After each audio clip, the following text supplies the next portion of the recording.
mes chers collègues, je vous propose de poursuivre nos travaux et je donne tout de suite la parole à Ariel Bocan qui va rapporter respectivement sur les points 6 et 7 de l'ordre du jour. Oui, monsieur le maire, chers collègues, bonjour. Donc, il s'agit ici d'ouvrir les cours des établissements scolaires et d'accueil de la petite enfance pour un public, qu'est-ce que j'allais dire, et des enfants dans un cadre sécurisé pour lire, faire du sport et se reposer, et aussi co-construire un projet citoyen ou simplement vivre ensemble. Cette proposition serait mise en place pour une expérimentation du samedi 23 janvier au samedi 24 avril inclus. Les sites ont été sélectionnés avec les mairies d'arrondissement et les services de la DASCO. Il serait ouvert de 10h à 18h. Les animations pourront être proposées par des associations dans les cours et seront systématiques dans les établissements de petite enfance, avec une signature d'une convention. Le choix des associations et la programmation de ces animations seront faites en lien avec les mairies d'arrondissement. Un gardien sera d'ailleurs présent et la ville prendra en charge le nettoyage permettant de s'assurer que l'établissement puisse ouvrir évidemment le lundi matin dans des conditions optimales. Le retour d'expérience de ces premières ouvertures permettra de préciser les conditions nécessaires à l'élargissement du projet dans d'autres cours et dans d'autres APE. Compte tenu de l'intérêt public local de ce projet, je vous propose de délibérer sur le principe d'une autorisation d'occupation gratuite pour les associations qui y proposeraient des activités. Alors pour le 6e arrondissement, il s'agit d'un projet dans la cour de l'école de la rue Littré. On devait d'ailleurs vous parler de ce projet lors du dernier CA, mais pour cause de confinement, on avait retiré ce projet. Mais je vous propose aujourd'hui de le voter favorablement. Je vous remercie. Bien, y a-t-il des demandes de prise de parole? Madame Hervieux. Merci, monsieur le maire. Merci beaucoup, ma chère collègue, madame Bocan, pour ces précisions. En effet, je me permets de prendre la parole pour parler un petit peu plus en détail de ce projet qui me tient particulièrement à cœur en ma qualité de conseillère déléguée à la petite enfance auprès de la maire de Paris. C'est un projet que je porte solidement avec également Patrick Bloch. Donc, pour vous donner l'idée du projet, c'est effectivement ouvrir les établissements aux parents et aux enfants de 0 à 6 ans pour des activités qui vont effectivement, qui sont très diversifiées, donc sur du jeu libre, de l'activité de création artistique, sur des activités de relaxation, de motricité. Et l'idée, c'est aussi une logique de soutien à la parentalité. Donc, il pourrait y avoir des ateliers spécifiques en fonction des associations qu'on va choisir. D'ailleurs, il faudra que ça fasse l'objet d'une réflexion collective avec Madame Lambert-Burins. Donc, on avait déjà échangé sur le fait qu'on souhaiterait que ça se passe dans l'établissement Littré, vous l'avez dit. Et donc cette offre contribue à renforcer les rencontres entre les familles aussi et à permettre de faire découvrir aux familles l'offre d'accueil pour des familles qui potentiellement n'y auraient pas recours. Donc c'est un projet vraiment important et je vous remercie d'avoir porté cette délibération et je me tiens évidemment à disposition du Conseil ou des habitants qui souhaiteraient avoir des précisions sur ce sujet. Merci. Merci ma chère collègue, mais vous êtes bien d'accord, on parlait bien des cours d'école et de collège là? Alors non, on parle bien des établissements d'accueil de la petite enfance également. Là, ça a trait aux cours d'école et de collège. Oui, mais si vous voulez, monsieur le maire, vous comprenez bien que c'est un projet global. C'est pour ça que je me permets de le préciser. Je sais qu'il y a la même philosophie, effectivement, qui concernera les crèches, effectivement. Mais donc là, on est plutôt sur les écoles, parce que quand vous avez parlé de 0 à 6 ans, j'étais un peu inquiet pour la cour de l'école Littré. Mais on va le faire. Là, on a été bloqué pour cause de Covid, bien évidemment. Et puis, il faut que, comme on l'a vu en CSPDA, il faut que les statuts des personnes qui assurent, peut-être qu'on en profite pour élargir en même temps les horaires de sortie de classe, qu'on sécurise la rue Littré, etc., etc.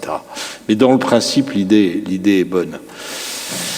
Bien, mes chers collègues, je vous propose de voter. Qui ne prend pas part au vote, qui s'abstient, qui vote contre, qui vote pour. Je vous remercie, Madame Bocan. Je vous redonne la parole pour une rapide une rapide présentation de la subvention à la Caisse des écoles. Je vais essayer d'être rapide. Donc, on nous demande ici de délibérer sur une subvention de 740 000 € au titre de la restauration scolaire. Depuis le 1er janvier 2019, la Ville de Paris est seule compétente pour participer au financement de la restauration dans les établissements du premier degré et certains collèges publics. Pour le 6e, on parle de 3 maternelles, 3 élémentaires, une école polyvalente et le collège Prévert. La concertation triennale pour la mission de restauration scolaire prévue au 2e trimestre n'a pas pu avoir lieu du fait du confinement. La délibération 2020 d'ASCO 92 proroge de ce fait d'1 an la convention pluriannuelle d'objectifs et de financement 2018-2020 pour la restauration scolaire, périscolaire et extrascolaire conclue avec la Caisse des écoles du 6e arrondissement. Ce délai permettra une réflexion avec les maires et les caisses des écoles.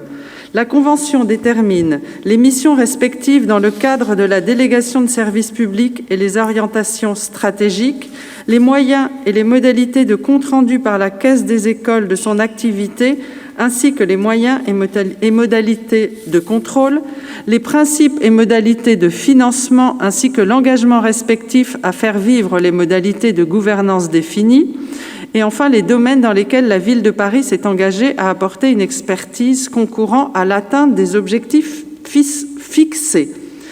Pour ce qui est des orientations stratégiques et compte tenu de la spécificité de la Caisse des écoles du 6e, la Convention décline quantitativement et qualitativement les objectifs retenus. Un avenant annuel actualise les objectifs retenus. Vous avez d'ailleurs la déclinaison dans l'annexe 3. Cette délibération prévoit une subvention annuelle de la Ville de Paris pour chaque caisse des écoles qui fait suite à une réunion de dialogue avec les services de la collectivité parisienne. Je vous remercie donc d'approuver ce projet de délibération autorisant la signature de l'avenant à la convention d'objectifs et de financement et la subvention annuelle de 740 000 € versée à la Caisse des écoles du 6e au titre de l'année 2021. Je vous remercie. Merci, ma chère collègue. Y a-t-il de demandes de prise de parole? Monsieur Passlec, oui. Non, je voulais juste simplement informer nos collègues que maintenant qu'il y a eu un regroupement des 4 premiers arrondissements, le 6e reçoit la subvention la plus faible, la moins importante de toute la ville. Et c'est un signe de sa très bonne gestion, qui est dû d'ailleurs, il faut rendre hommage à sa directrice, Madame Gorin, qui fait un travail très important. Et puis aussi, elle est, ne soyons pas modestes, comité de gestion dont certains font partie. Et donc, je voulais simplement vous dire qu'effectivement, par rapport à d'autres caisses, il n'y a aucune dérive vraiment financière dans ce domaine. Et je crois qu'il faut qu'on s'en félicite. Merci, mon cher collègue. Je vous propose de voter. Et bien sûr, d'ailleurs, on organisera pour les nouveaux membres du comité de gestion de la Caisse des écoles une petite réunion globale qui permettra à la directrice de vous présenter la caisse et de répondre à toutes les questions possibles. Donc, on essaiera d'organiser ça ou avant Noël ou après Noël, en fonction de vos plannings respectifs, peut-être après Noël, puisqu'on a quand même, pour certains d'entre nous, des agendas chargés au cours des 15 prochains jours. Mais comme vous le souhaitez, as you want. Julia, puisque vous êtes là, vous notez ça et vous interrogerez les élus et vous verrez avec Madame Goin. Donc je vous propose de voter. Qui ne prend pas part au vote, qui s'abstient, qui vote contre, qui vote pour. Je vous remercie, c'est adopté. Je donne la parole maintenant à Charles Flaubert qui va nous parler des bailleurs sociaux et plutôt du plan de soutien aux bailleurs sociaux. Merci Monsieur le maire, mes chers collègues. Donc il nous est proposé ce soir la délibération 2020 DLH 280, un plan de soutien aux bailleurs sociaux avec la réalisation de travaux de court terme, c'est-à-dire à réaliser au plus tard en 2022, qui portent notamment sur l'amélioration, la performance énergétique des logements. Donc, cette délibération fait suite à une délibération du Conseil de Paris du mois d'octobre, qui avait donc mis en place un plan de soutien pour 6 bailleurs sociaux, notamment par Habitat et la RIVP. Donc, ce plan plan de façon plus globale s'appliquera de façon plus particulière sur des biens qui se situent dans le 6e. Alors, juste une petite observation. Moi, j'ai pas compris une chose, c'est que le projet, l'exposé des motifs et d'ailleurs le projet de délibération vise un tableau avec des biens immobiliers. En fait, on vise un certain nombre de biens, enfin on va dire de bailleurs, mais en réalité, de façon plus précise, on a bien l'annexe qui nous indique donc que les biens appartiennent à Paris Habitat et RIVP, en l'occurrence rue Visconti, rue du Cherche-Midi pour Paris Habitat et pour la RIVP des biens qui se situent rue de Rennes. Les travaux portent sur des travaux de menuiserie, réflexion également d'ascenseur. Donc là, on est sur des travaux pour un montant global des travaux dont on nous demande le financement de la moitié par subvention, donc une subvention d'un peu plus de 300 000 €. Donc pas d'observation là-dessus. Tout ça a été vu par bien sûr la mairie centrale et par Yann Brossat. Donc on vous propose de voter favorablement à cette délibération. Merci. Merci mon cher collègue.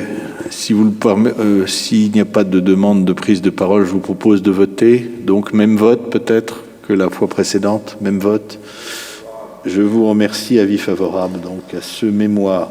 Nous poursuivons nos travaux et je donne maintenant à 2 reprises la parole à notre première adjointe qui va rapporter sur les subventions aux associations Esperem puis Fondation de la Croix-Saint-Simon qui gèrent, comme vous le savez, et notamment Céline Hervieux, de nombreux établissements de petite enfance dans la capitale.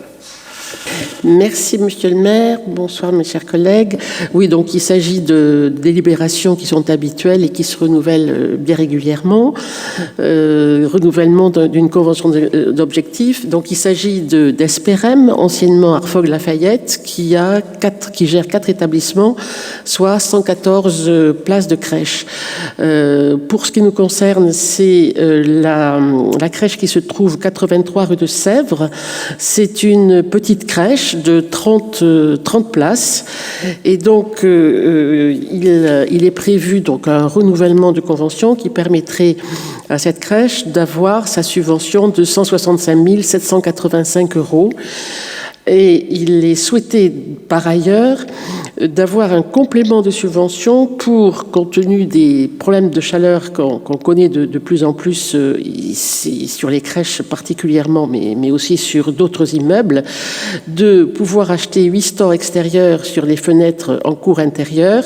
Et donc une subvention de 2 312 € est souhaitée, sachant que le coût global est de 16 000 € et qu'il a la FME projette également de participer à hauteur de 13 248 €, c'est-à-dire que la crèche n'aurait plus que 1 000 € à payer. Donc, il est demandé d'autoriser la maire de Paris à bien vouloir signer avec l'association Esperem, et la somme qui est sollicitée est celle globale de 780 333 €, sachant qu'il s'agit bien évidemment des 4 établissements et des 114 places. Donc, bien sûr, je vous propose de voter favorablement si vous ne voyez pas d'inconvénient. De demande de prise de parole, donc qui ne prend pas part au vote, qui s'abstient, qui vote contre, qui vote pour. Je vous remercie. Je redonne tout de suite la parole à Chantal pour la Fox.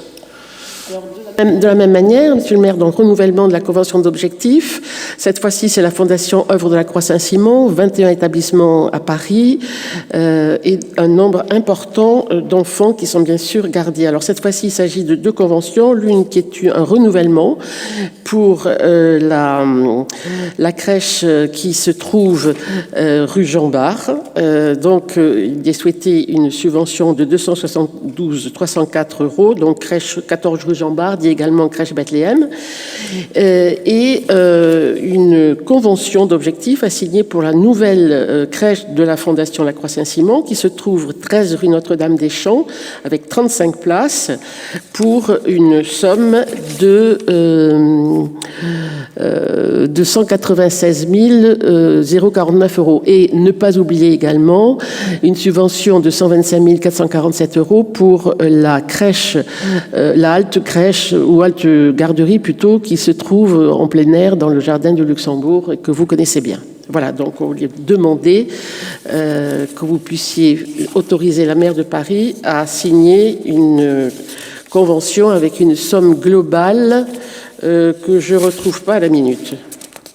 Somme globale de 9 millions, c'est voilà. Considérable, 9 millions 517 000 9 millions 339 euros. 339 euros. C'est un des principaux opérateurs. La Fondation de la Croix-Saint-Simon est effectivement un très important opérateur de crèche à Paris.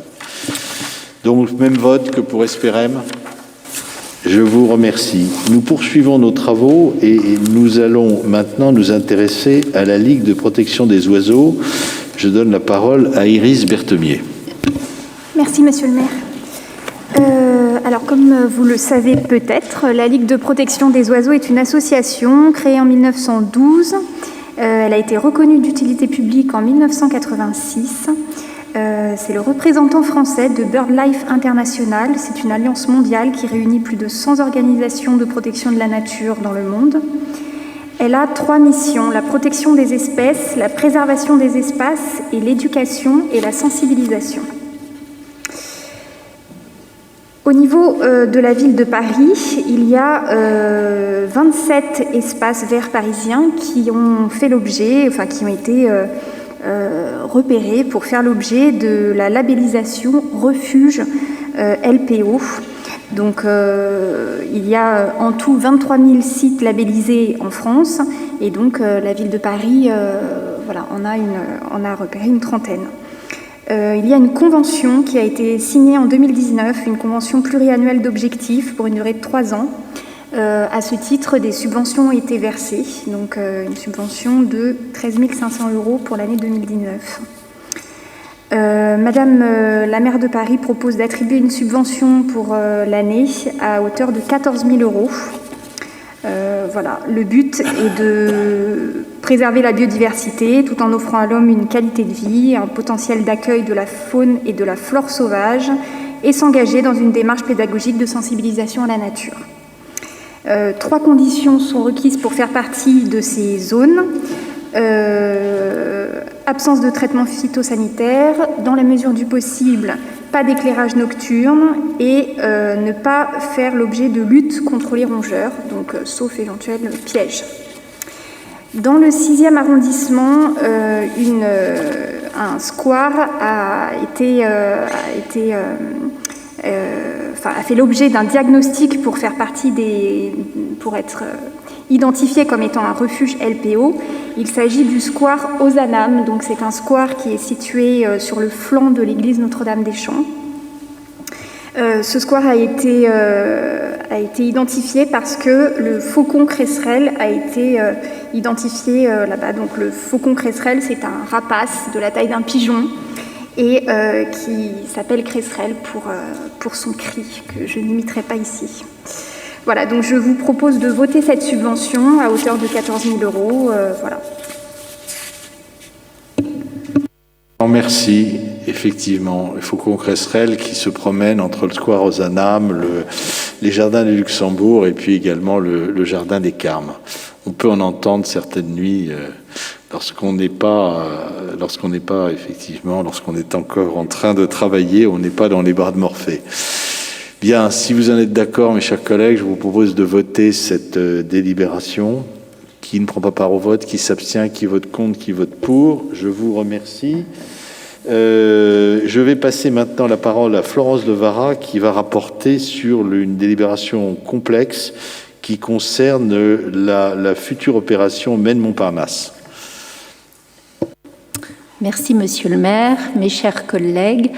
Vous avez dû lire comme moi avec une attention certaine cette délibération portant sur 2 avis concernant le projet de rénovation de la tour de bureau CIT du quartier Maine-Montparnasse qui touche 3 arrondissements, les 6e, 14e et 15e.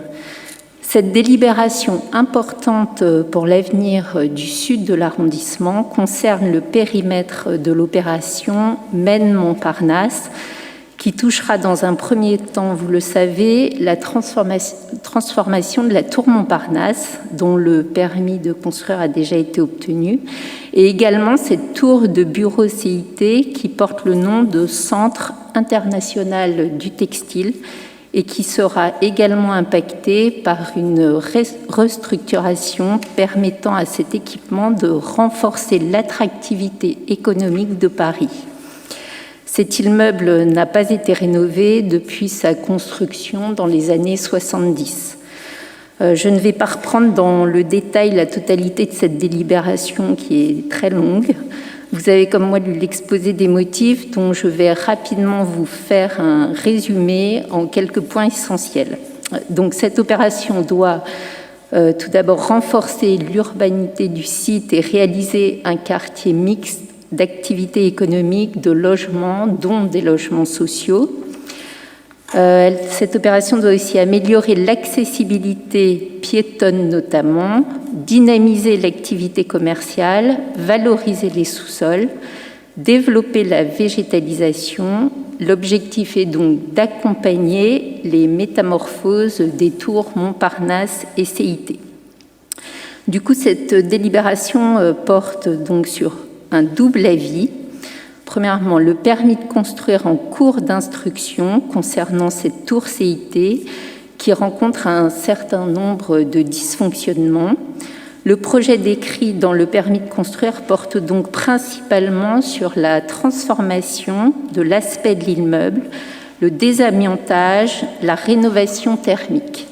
Compte tenu de ce qui vous a été exposé ici avant, je vous propose d'émettre un avis favorable sur ce premier point. Je pense qu'on votera les deux en même temps. Oui, voilà. Et le second avis porte sur la convention de projet urbain partenarial. Le projet de rénovation de l'immeuble CIT entraîne de nouveaux besoins qui nécessitent le réaménagement partiel des espaces publics pour adapter ces derniers aux nouveaux flux et usages générés par ce projet, par la modification de certains équipements publics, requalification, extension de trottoirs, adaptation du carrefour arrivée place du 18 juin, adaptation aux contraintes de défense incendie. En conséquence, la Ville de Paris et le syndicat secondaire CD, copropriétaires de l'ensemble immobilier de la tour Maine-Montparnasse, ont convenu de conclure une convention de projet urbain partenarial, dit PUP, prévoyant le pourcentage du coût de chacun des travaux d'équipement pris en charge par le syndicat. Je vous propose donc d'autoriser, dans le cadre de ce deuxième avis, la signature de cette convention, évaluée à un montant de 1 052 518 € et par laquelle la participation du syndicat est fixée à 421 007 €. Je vous remercie. Soit 60%, je crois, à peu près. Pour le syndicat, c'est 40%. 40%, c'est 60% qui reste à la charge de la ville et 40% pour le syndicat. Bon, merci infiniment, chère Florence Devara, d'avoir essayé de synthétiser au maximum cette délibération particulièrement complexe. Je voulais simplement dire à destination de nos collègues qu'à la fin de la mandature précédente, nous avions eu le même exercice pour la tour Montparnasse, qui avait fait l'objet, effectivement, premièrement d'un avis du Conseil de Paris, donc avant du Conseil d'arrondissement, et deuxièmement, également de la signature d'une convention partenariale, l'objectif étant de faire participer, ce qui n'est pas une mauvaise idée du tout, des opérateurs privés à la réalisation d'un certain nombre de travaux de voirie qui coûtent très cher par définition et dont ils seront les bénéficiaires directs ou indirects pour les usagers de la tour. Donc les permis ont été acceptés, mais ils font l'objet pour certains d'entre eux, enfin les permis de la tour ont été acceptés, font l'objet d'un certain nombre de recours qui sont traités actuellement. Mais nous aurons l'occasion de revenir sur effectivement cette opération Maine-Montparnasse dans les prochaines années, notamment pour l'aménagement de la dalle et puis pour effectivement le développement ou pas d'espaces commerciaux qui seront forcément plus réduits, en tout cas qui devront être totalement revus. Est-ce qu'il y a des demandes de prise de parole sur cette chose, Madame Kiss, sur cette délibération? Oui, alors ce qu'on constate, c'est qu'il y a une belle densification quand même. Ce projet prévoit 2297 mètres carrés, donc 2300 mètres carrés en plus. C'est à peu près du même ordre que pour la tour Montparnasse, une densification d'à peu près 20%. Donc c'est quand même un beau cadeau qui est fait aux propriétaires. Donc on peut dire oui, c'est vraiment bien, il fallait de toute façon, c'est évident que la tour CIT soit rénovée au niveau énergétique, mais est-ce qu'il faut que ça soit les finances publiques qui contribuent à ce niveau-là? Est-ce qu'il faut accorder 20 mètres carrés en plus à tous les bâtiments des années 70 pour qu'ils soient rénovés? Donc c'est une démarche qui, sur le long terme, ne paraît pas durable. Pour le bilan environnemental du projet, même s'il est positif, il pose quand même certains problèmes, comme par exemple un problème de pollution lumineuse pour les riverains au niveau de la clarté du vitrage qui va être prévu. Je regrette aussi que le projet ne s'inscrive pas dans une vision d'ensemble et que ça soit après le centre commercial Gaîté, le projet de la gare Montparnasse, celui de la tour Montparnasse, on a toujours de la densification et une densification conséquente. D'autre part, l'autorité environnementale avait souhaité une étude d'impact à l'échelle pertinente, c'est-à-dire à la fois celle du centre commercial et de ses alentours.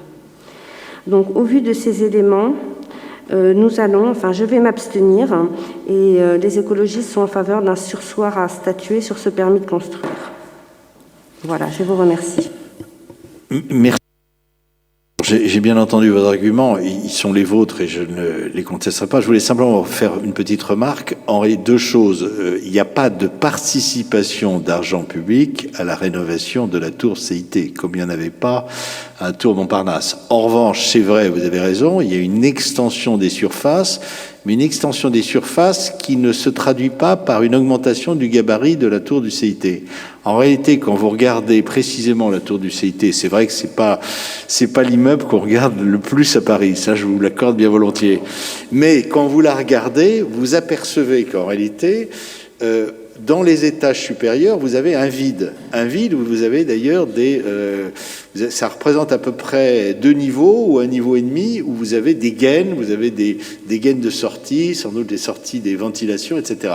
Et c'est donc cet espace-là, c'est dans le gabarit actuel, cet espace-là qui va être converti en surface et qui permettra en réalité, mais je le dis en tant qu'élu ayant étudié finement le dossier, pas en tant que représentant des copropriétaires de la tour dont je ne fais pas partie, mais ça permet à une copropriété excessivement divisée, vous connaissez les régimes de copropriété, qu'il s'agisse des immeubles de bureaux et des immeubles de logement, excessivement divisée, de payer, si vous voulez, la rénovation totale de cette tour, alors qui aurait pu connaître un autre sort, mais enfin qui était finalement maintenue, et qui se rénovera, qui fera les travaux de confortation, de rénovation de toutes les installations qui sont les siennes et dont on peut espérer effectivement que le bilan économique et climatique, le bilan environnemental soit meilleur. C'était une précision que je souhaitais apporter. Il n'y a pas d'augmentation du gabarit, mais il y a effectivement une augmentation des surfaces compte tenu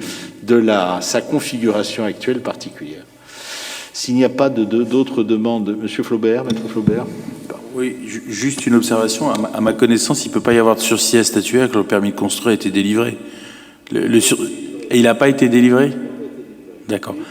Il est en cours d'instruction et l'avis que nous émettons sera repris par le Conseil de Paris, sera pris en compte dans l'instruction du permis. Donc je retire mon observation. Et l'autre petit point, c'est que le PUP, c'est effectivement pour faire payer un opérateur privé. Donc c'est pas de l'argent public, c'est au contraire un opérateur privé qui vient abonder des coûts qui sont de toute façon à la charge de l'opérateur public, de la ville. Mes chers d'entre nous s'étant exprimés, je vous propose de passer au vote. Donc, qui ne prend pas part au vote? Qui s'abstient? Madame Kiss. Qui vote contre? Qui vote pour? Je vous remercie, c'est adopté à la majorité. Je donne maintenant la parole à Madame Chantal Lambert-Buras qui va venir nous parler rapidement des mesures de soutien à certains titulaires de contrats d'occupation d'exploitation de mobilier urbain à Paris. Oui, merci Monsieur le maire. Oui, effectivement, pendant le temps de confinement, pas de circulation des personnes ou tellement peu, qui ont entraîné dans le secteur de l'affichage extérieur des chutes d'audience et une déprogrammation massive des campagnes qui étaient prévues par les annonceurs. Et dans l'avenir, les perspectives ne sont pas plus roses et donc la reprise d'activité s'annonce incertaine. Et on envisage en 2020 une baisse d'activité qui serait de l'ordre de plus de 33% de ces métiers, c'est-à-dire ces concessionnaires qui sont titulaires de contrats portant sur des droits d'occuper le domaine de la ville pour exploiter des mobiliers urbains, l'affichage extérieur. Alors ça va des colonnes Maurice jusqu'aux ballons captifs du parc André Citroën et les bâches publicitaires sur les monuments historiques, et bien évidemment j'en passe. Donc la ville de Paris a décidé d'accompagner ces concessionnaires. Les services de la ville ont engagé des discussions avec les différents titulaires de contrats et ont analysé toutes les situations financières respectives pour prévoir des exonérations de redevances minimum garanties pour ces contrats. Alors à l'exception des mesures spécifiques que vous avez dû regarder, donc je n'y reviendrai pas. En outre, les parties conviennent de se rencontrer au plus tard le 31 2021 pour examiner toutes les conditions d'exploitation et la ville de Paris demande à ce qu'on l'autorise à signer 8 avenants dont la liste est établie dans le projet, c'est-à-dire, pour faire vite, la Société fermière des colonnes Maurice, Jean-Claude Decaux France, Street Chanel, Claire Chanel, Extérieur Média, Aéro Paris, Athème et encore Jean-Claude Decaux France, sachant que l'impact financier sera constaté au budget de fonctionnement des exercices 2020 et suivants de la ville de Paris. Donc, on nous a demandé d'autoriser la ville de signer ces 8 conventions. Donc, je vous donne la parole si vous avez des remarques. Bien. Ça vous a suffi, effectivement. Il y a certaines délibérations qui sont d'une rigidité et d'une complexité administrative qui peut conduire même l'orateur, mais ça n'a pas été le cas de Chantal Lambert-Burins, à, je dirais, peiner dans l'exposé des motifs. C'est pour ça qu'on essaie de synthétiser au maximum, mais pour ceux qui auraient vraiment une passion pour cette délibération, je leur conseille la lecture avant de s'endormir. Bien. Qui ne prend pas part au vote? Qui s'abstient? Qui vote contre? Alors, vous abstenez, Madame Kiss? D'accord. Non, mais pour qu'il n'y ait pas d'erreur, donc une abstention. Qui vote contre? Qui vote pour? Je vous remercie. Nous passons maintenant à 3 délibérations qui ont trait aux illuminations, qui concernent 3 associations qui ont souhaité maintenir des illuminations dans ce contexte très déprimé. Et je donne la parole à Paul Maria pour l'association Saint-Placide Cherche Midi. Bonsoir. Alors, mes chers collègues, vous savez que l'année a été évidemment très compliquée pour les commerçants qui cherchent à attirer davantage de visiteurs pour les fêtes de fin d'année. Et donc, certains se sont organisés en association de quartier pour organiser la décoration de leur quartier. C'est le cas de plusieurs d'entre elles dont nous allons délibérer ce soir. La première, il s'agit de l'association Saint-Placide Cherche Midi, présidée par monsieur Michel Napoli, qui a soumis un projet d'opération de 11 000 € à la mairie et qui a reçu en retour une délibération de 3 600 €. Donc il nous est demandé de délibérer sur cette subvention. Merci, ça ne pose pas de difficulté, je crois. Donc, qui ne prend pas part au vote, qui s'abstient, qui vote contre, qui vote pour, je vous remercie. Je donne la parole maintenant à monsieur Claude Ribes, qui va rapporter, à Iris Berthomier, pardon, qui va rapporter sur la subvention pour l'association Avenir Quartier Latin. Merci, monsieur le maire. Donc j'ai l'honneur de vous présenter cette proposition de subvention, donc d'un montant de 10 000 €. Il s'agit de la mise en lumière et en décoration pour les fêtes de fin d'année des rues Saint-André-des-Arts, la rue de Bussy et la rue de l'Ancienne Comédie. Donc les années précédentes, une subvention avait été versée également, mais cette année, le montant est exceptionnel puisque c'est le double des années précédentes. La subvention qui a été demandée était de 14 000 € pour un total de 17 000 € pour les illuminations et nous proposons la subvention à hauteur de 10 000 €. Voilà.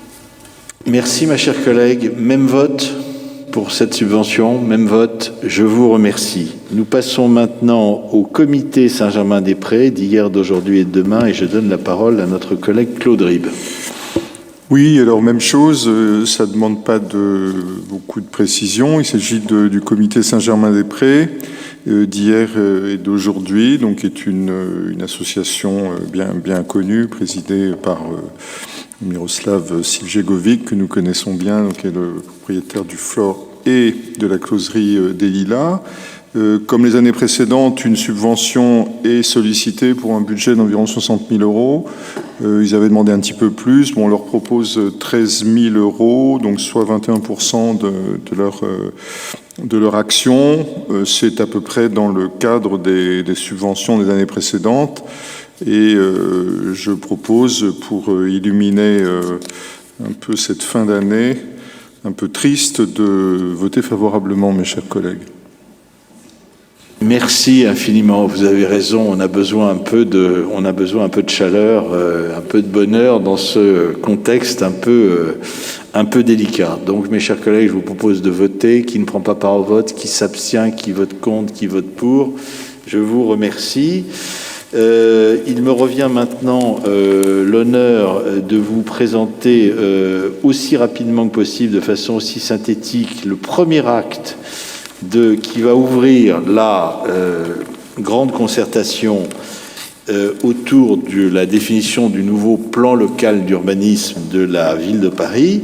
C'est une opération complexe, c'est une opération délicate, c'est une démarche qui va nous amener à 4 reprises, au minimum, à nous prononcer sur l'établissement de ce plan local d'urbanisme, ce nouveau plan local d'urbanisme. Et cette démarche va nous amener de décembre 2020 à décembre 2023. C'est-à-dire que nous allons passer quasiment la moitié de la mandature à définir ce nouveau PLU avec 3 étapes. La première de ce soir, c'est le lancement, en quelque sorte, de l'ouverture de la démarche proprement dite sur le plan réglementaire. Ensuite, nous aurons une deuxième étape en décembre 2021, à l'issue d'une année au cours de laquelle nous allons définir à l'intérieur du PLU le programme, le plan d'aménagement durable. C'est un PADD. C'est bien sûr, toutes ces démarches d'urbanisme sont remplies de sigles qui peuvent sembler barbares à certains, mais c'est un PADD. Et dans le PLU actuel, nous avions également, dans les années 2000-2010, adopté un PADD. Le PLU, proprement dit, sera sera plutôt défini en décembre 2022. Ça sera la deuxième année. Et ensuite, il y a toute une phase juridique réglementaire qui nous amènera à prendre acte une dernière fois en décembre 2023, si tout se passe bien, c'est-à-dire s'il n'y a pas de recours, s'il n'y a pas de remise en cause sur un plan réglementaire par les différentes instances. Donc ce PLU sera définitivement adopté en décembre 2023 et il rentrera en vigueur. Mais au cours des 2 premières années, ça va être le temps de la concertation, ça va être le temps du débat, ça va être le temps du dialogue, ça va être d'ailleurs un temps qui va nous permettre de mieux appréhender cet outil qui est un outil fondamental. Chaque commune, chaque ville a un PLU. Alors ne me demandez pas de faire établir un PLU pour le 6e arrondissement, mais en revanche, le 6e arrondissement, bien sûr, prendra non seulement toute sa part, mais également pleinement concerné par la définition de ce plan local d'urbanisme. Et ça nous permettra sans doute, dans les conseils de quartier, ainsi que dans des réunions plénières, un SICA par exemple, de nous intéresser à un moment donné, je pense qu'on pourra même faire plusieurs SICA, il faudra sans doute en faire au moins un par an, ou des réunions spécifiques. On appellera SICA, on ne les appellera pas SICA, avec peut-être une plénière des conseils de quartier, des associations qui nous permettront de passer chacune de ces étapes, étant entendu également que les conseils de quartier, en fonction de leur identité, en fonction de leur physionomie, en fonction de leur volonté, pourront également s'y associer. Je rappelle d'ailleurs que les sociétés savantes avaient été également, et notamment la Société d'histoire et d'archéologie du 6e arrondissement, avait été particulièrement active lors de la définition du dernier PLU et avait permis, notamment pour le quartier Notre-Dame-des-Champs, de suggérer des dizaines, voire des centaines de PVP, c'est-à-dire de protection ville de Paris, qui avait permis sur le quartier Notre-Dame-des-Champs, qui est un quartier haussmannien ou pré-haussmannien, mais qui n'était pas couvert comme l'est par exemple le nord du 6e arrondissement, qui lui est composé d'immeubles du 16e, du 17e et du 18e siècle, de bénéficier de protections particulières. Donc on aura encore cette possibilité-là. Mais c'est bien sûr très réglementé, c'est très complexe, et il faut faire confiance bien sûr aux administrations françaises dans leur ensemble pour toujours remettre l'ouvrage sur le métier et complexifier les choses. D'ailleurs, même si l'adoption d'un nouveau PLU est d'ailleurs liée au fait qu'en décembre 2015, un décret est paru et a modifié notamment les règles de destination des différentes constructions. Pour vous donner un exemple, nous avions dans le précédent PLU 9 définitions, 9 destinations des constructions et des immeubles, et on est passé à 5. Donc, on a apparemment simplifié. Mais en réalité, ces 5 définitions ont été subdivisées en 20 sous-destinations. Vous voyez que, en quelque sorte, on n'a jamais terminé en matière de complexité. Est-ce que cette complexité nous permettra, par un traçage plus fin, d'être plus performants ? Je vous renvoie, bien sûr, à l'exposé des motifs du PLU qui nous est soumis, puisque ce qui a été élaboré par les services de la ville est d'ailleurs repris en partie dans la conférence citoyenne qui a eu lieu, qui est une conférence rapide, en partie malheureusement marquée par la crise sanitaire, c'est-à-dire que les participants n'ont sans doute pas pu se déployer comme ils l'avaient vu, mais bien évidemment, toutes ces définitions, les objectifs de la révision, on ne peut qu'y adhérer. Préserver la diversité des quartiers, promouvoir l'accueil de tous, en fonction, sans distinction de genre, d'origine, de revenu, d'âge ou de handicap, lutter contre les effets du surtourisme, qui est un peu moins prégnant aujourd'hui, ça c'est sûr, consolider une offre de santé, de sport et de culture accessible et équitablement répartie sur le territoire parisien, préserver l'esthétique de nos quartiers, qui est d'ailleurs très assurée dans le 6e arrondissement, ça concerne plutôt les arrondissements périphériques, renforcer les protections patrimoniales, je vous en parlais, encourager la transformation des bâtiments existants plutôt que les détruire, etc., etc. Et puis répondre à l'urgence climatique par la création d'un environnement urbain, développer l'utilisation de matériaux adaptés, inciter les constructeurs à intégrer leurs projets des services et externalités positives, etc., etc. Je vais pas vous lire, ça représente à peu près 5 pages des objectifs du PLU. On ne peut que les partager. Après, la 3e année, ça sera l'année la plus difficile, car Paris étant membre de la métropole du Grand Paris et de la région Île-de-France, et c'est là le plus difficile dans cet exercice, il faut que notre PLU parisien soit compatible avec tous les documents d'urbanisme qui existent, qui seront d'ailleurs pour certains d'entre eux révisés, et qui s'appellent le SDRIF, encore un sigle, schéma directeur de la région Île-de-France, le SCOT, le schéma de cohérence territoriale, et puis un autre document qui est arrivé qui s'appelle le programme métropolitain de l'habitat et de l'hébergement. Et c'est les services du PRIF, c'est-à-dire du préfet de la région Île-de-France, préfet du département de Paris, qui sont chargés d'assurer la cohérence complète de ces documents. Vous voyez que l'affaire est assez complexe, et d'ailleurs, plusieurs d'entre vous ont eu des échanges avec le premier adjoint, qui d'ailleurs est en charge de l'urbanisme. C'est donc toute l'importance que revêt pour Paris, non seulement pour notre mandature, mais pour les mandatures suivantes, car on ne refait pas un PLU à chaque mandature. C'est donc toute l'importance de cette affaire. Ça ne nous empêchera pas, bien évidemment, de nous réinterroger, bien sûr, sur un certain nombre d'opérations, comme l'opération Maine-Montparnasse ou l'opération Bercy-Charenton. Alors, pas dans le 6e arrondissement, mais dans les autres enceintes et au niveau du Conseil de Paris.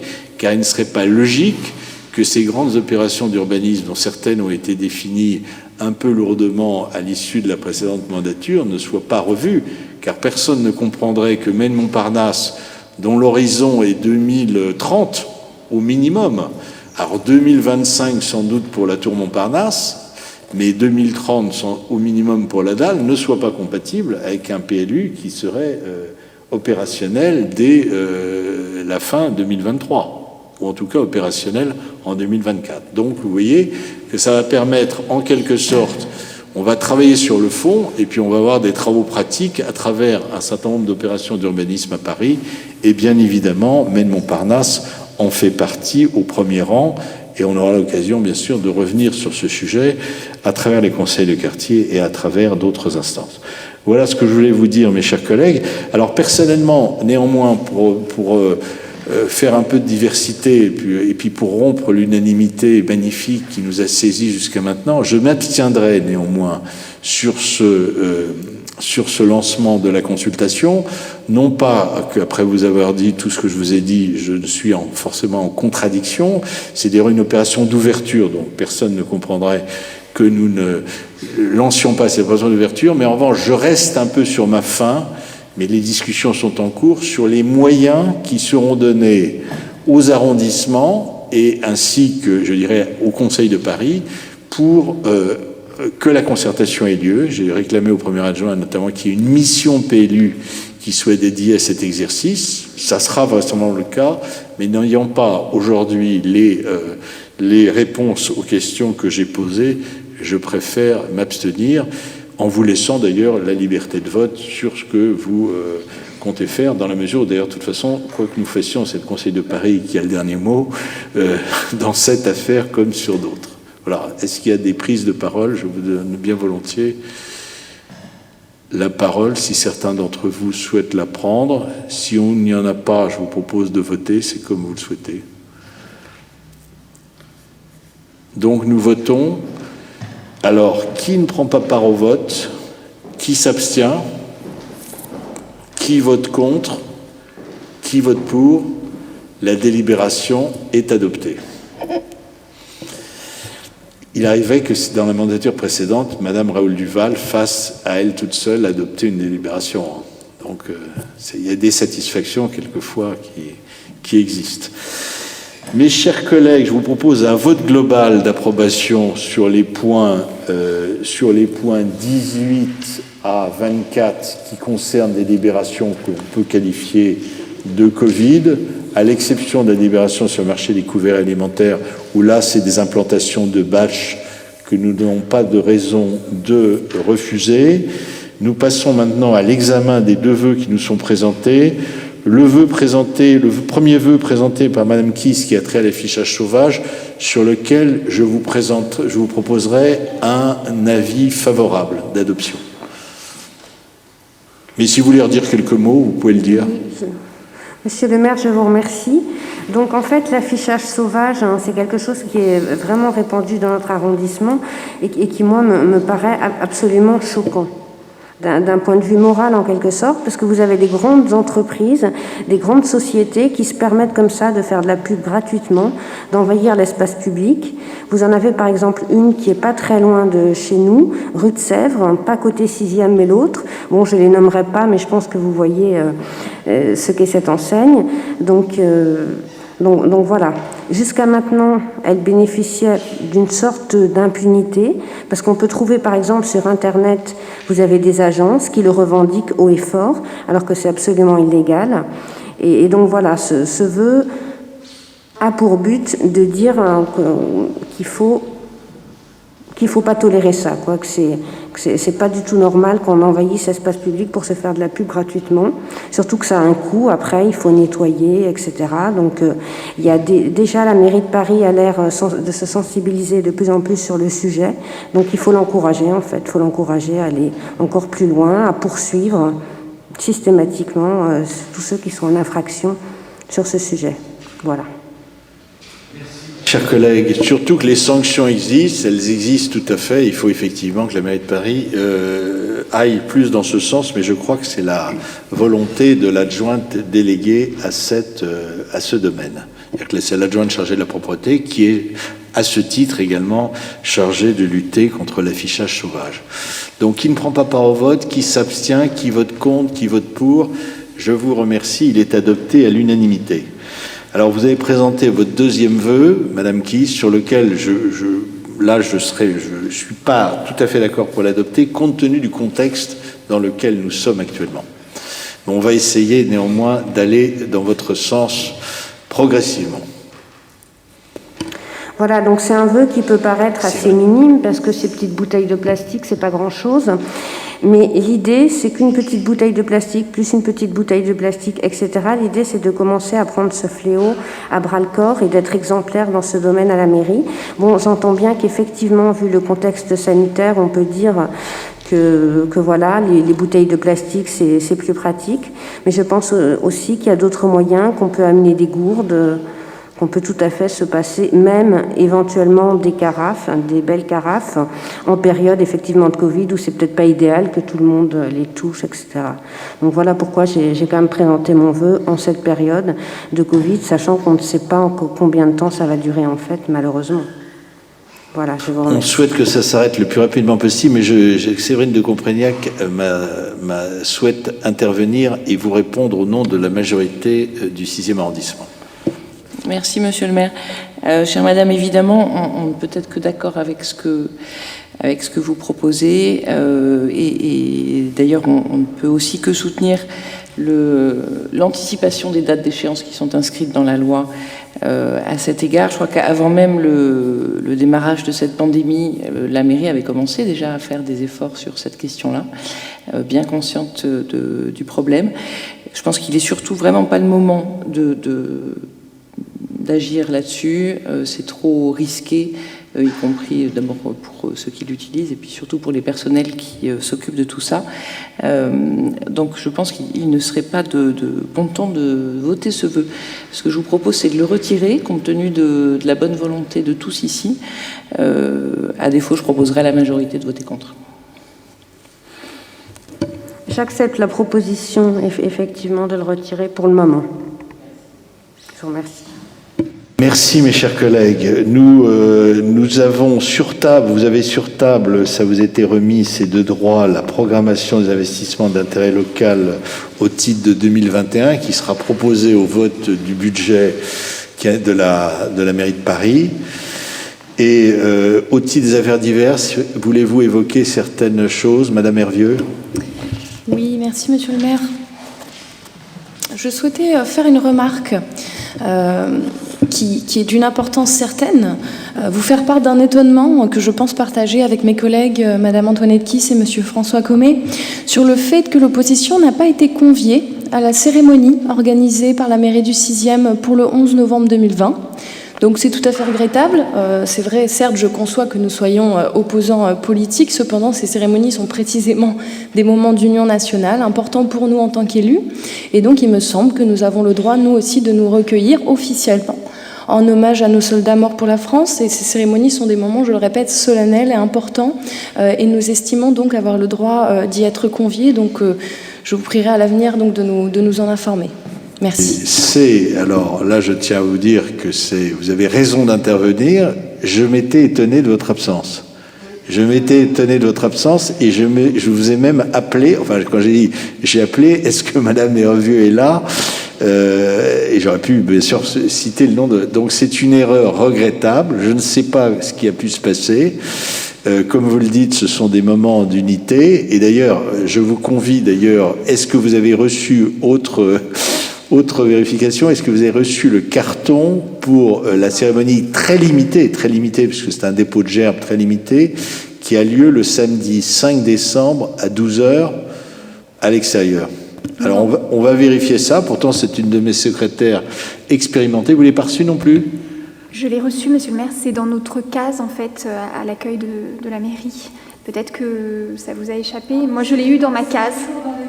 Voilà, c'est peut-être que vous n'avez pas trouvé l'invitation, mais vraiment... J'entends, mais il faudrait peut-être nous faire parvenir ce type d'invitation par mail, monsieur le maire, parce que nous ne sommes pas systématiquement dans la mairie du 6e. Moi, personnellement, personne ne m'a pour l'instant montré où était ma banette, donc je vous prie de m'excuser, ça peut sembler naïf, mais c'est vrai que, bon, il avait été évoqué une visite de la mairie, en l'occurrence, ça n'a toujours pas eu lieu, donc j'entends qu'il y ait des conditions sanitaires. Et puis c'est vrai qu'il y a des travaux en ce moment, ça n'incite pas... On n'a aucune information, donc si vous voulez, moi je ne peux pas deviner que c'est dans ma bavette.